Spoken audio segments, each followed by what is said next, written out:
কোন ধরনের কর্মী না থাকে সুচিকিৎসা দেওয়ার জন্য, যদি বলেন ডাক্তার নার্স এখানে নাই, ডাক্তার আছে নার্স নাই, সেবা দেওয়ার জন্য কোন কর্মী নাই, আমরা বাংলাদেশ থেকে যাওয়ার জন্য প্রস্তুত।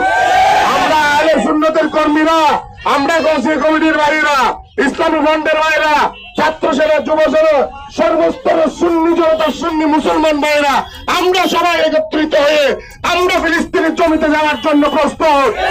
আমাদের মুসলমান ভাইদের পাশে দাঁড়াতে প্রস্তুত, তাদেরকে সাহায্য সহযোগিতা করতে প্রস্তুত। পারলে সহযোগিতা করবো, না হয় তাদের সাথে একসাথে শহীদ হব।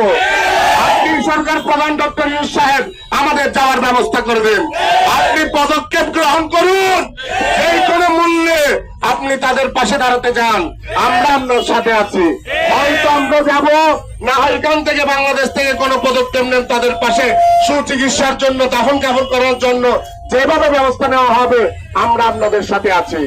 এবং পরিশেষে ওইখানে গিয়ে তাদেরকে সেবা দেওয়ার জন্য আমরা আহলে সুন্নাতের কর্মীরা সবাই প্রস্তুত, ঠিক কিনা?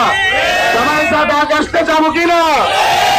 আমাদের ইমানি শক্তি, আমরা এখান থেকে বলছি ইনশাল্লাহ, আমরা যদি যাওয়ার কোন ব্যবস্থা সেই সুযোগ হয়ে থাকে, আমরা ফিলিস্তিনের জমিনে গিয়ে আমাদের নিরহ মা বোন অত্যাচার যারা শহীদ হচ্ছে তাদের পাশে দাঁড়াতে আমরা সবাই একমত।